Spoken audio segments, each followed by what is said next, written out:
Ini adalah rumah Raffi Danusanjaya, bocah 12 tahun yang menjadi korban pembunuhan mutilasi yang dilakukan oleh Khairul Anwar, pria berusia 26 tahun. Kondisi rumah Raffi kini tak sebahagia biasanya. Suasana berduka dan kesedihan yang mendalam kini masih dirasakan keluarga besar Raffi Danusanjaya. Zubaidah, wanita yang melahirkan Raffi, hingga kini tak mampu menahan kesedihan atas kepergian putranya. Sedih, kesal, mungkin inilah yang dirasakan Zubaidah saat tim fakta berkunjung ke kediaman almarhum Raffi. Ketika kami menemui sang ibu Raffi, wanita ini hanya bisa diam, berupaya menahan air mata yang tak keluar. Ibu pengen sampai anak saya ingin minta balas sesuai dengan keanuan Dewa Pangku anak saya.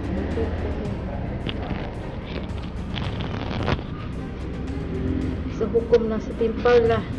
Gimana sakitnya rasa anak saya itu, mungkin juga saya minta anak itu harus sakit juga seperti luka anak saya.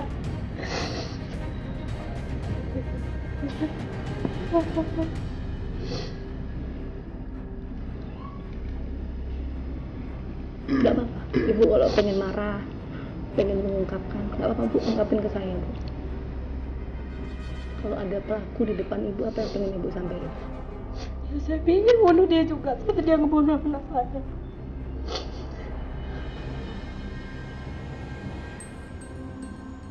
Saya gak kuat ngelihat anak saya, gak kuat.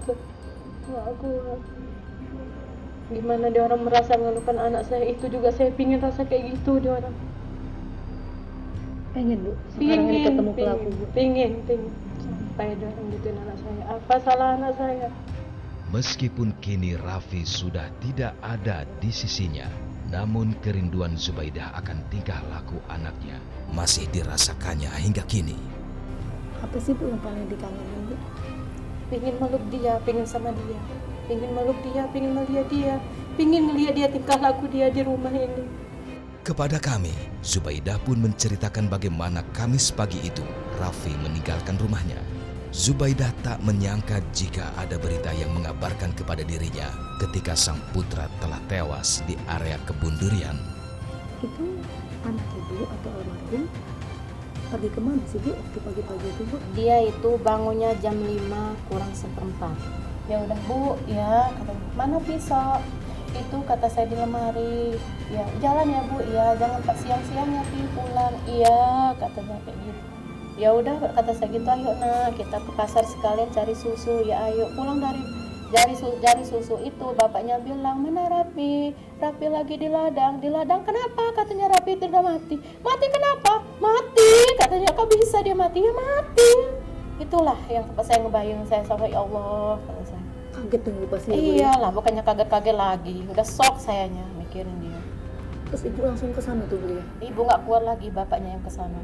Kalau ibu ini memang nggak tahu rupa anak gimana, rupa anak saya nggak tahu gimana rupa dia, nggak lihat dia sama sekali jenazahnya anak saya itu, nggak lihat sama sekali jenazah anak saya itu, nggak lihat. Saya nggak kuat ya Allah,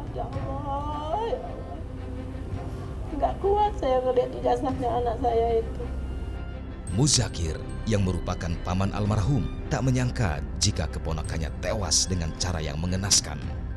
Muzakir pun membagikan ceritanya kepada tim fakta bagaimana dirinya berupaya untuk menemukan bagian tubuh keponakannya. Kami bersama-sama dengan warga untuk mencari kepala sebenarnya karena jenazah memang udah dari pagi udah ditemukan. Dari subuh itu memang udah ditemukan, jadi kami mencari kepala dari korban. Ditemukan jam berapa itu pak? Itu kurang lebih dari jam 9. 9 pagi ya? Iya, kalau kepalanya. Tapi kalau jenazahnya itu ditemukan sekitar jam setengah 7, jam 7. Dalam dirinya, Muzakir berpikir jika apa yang dilakukan oleh pelaku terhadap keponakannya tidak murni dilakukan oleh dirinya sendiri. Kalau saya melihat kejanggalan itu, karena anak ini kan bukan diduga sih, memang terkenal di kampung ini, anak ini kan gila, anak ini kurang waras. Nah, kenapa kalau memang dia ini kurang waras, dia ini saat kejadian. Nah, ini yang buat saya janggal. Di saat kejadian dia bisa mutilasi ponakan saya, memisahkan kepalanya, membelah kepalanya, membelah perutnya.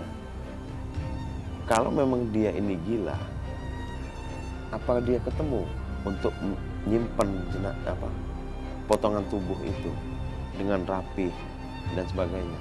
Nah, disitulah kecurigaan kami sekeluarga, bahkan masyarakat mencurigai pelakunya bukan satu, bukan menyebut pelaku ya, yang membantu untuk penyembunyian jenazah.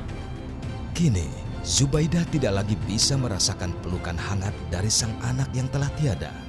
Zubaidah hanya bisa pasrah terhadap apa yang telah terjadi kepada putra kesayangannya. Pihak keluarga hanya bisa berharap jika pelaku bisa dihukum seberat-beratnya atas apa yang telah dirinya lakukan kepada Raffi Danu Sanjaya.